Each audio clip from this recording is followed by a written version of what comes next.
Now that the warmer weather is finally here, it's the perfect time to enjoy fresh seasonal meals. So today we're making this salad that, besides being packed with protein, tastes absolutely incredible. Let's start by peeling the sweet potato. I picked the small one because today I'm cooking for two, and with all the ingredients we're adding, I don't want to overload the bowl.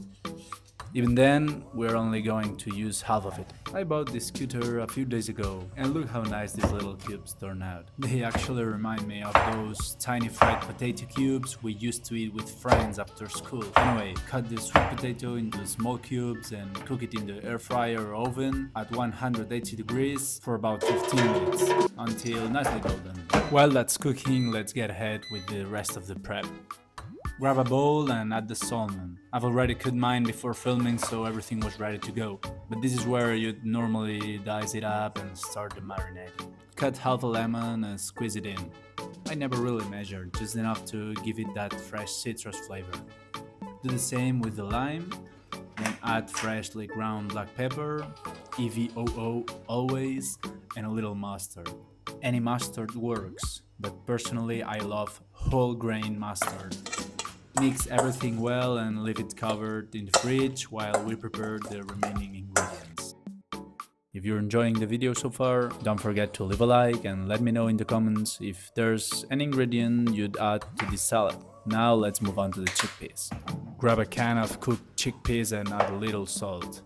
Then add cumin, which gives them a warm, earthy flavor, and some paprika. I'm using spicy paprika because I like that extra kick, but sweet paprika works perfectly too. Mix everything together until evenly coated. By now, the sweet potato should be done, so take it out and add the chickpeas to the air fryer. Same idea, 180 degrees for around 10 to 15 minutes until they are golden and slightly crispy. Of course, if you prefer them straight from the can, you can absolutely use them that way.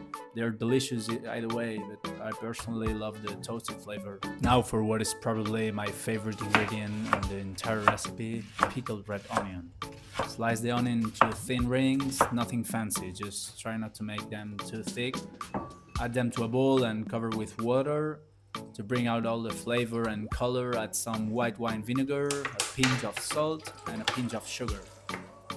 Ideally, you'd leave this in the fridge for a couple of hours, but I only left mine for about 30 minutes and honestly, I loved the result. The longer you leave it, the stronger the flavor becomes and the softer the texture gets. Okay, let's move on to the quicker ingredients now. Peel the cucumber, cut it into small cubes and set it aside. There's really not much else to do here. Raw cucumber is incredibly refreshing, especially during this time of year.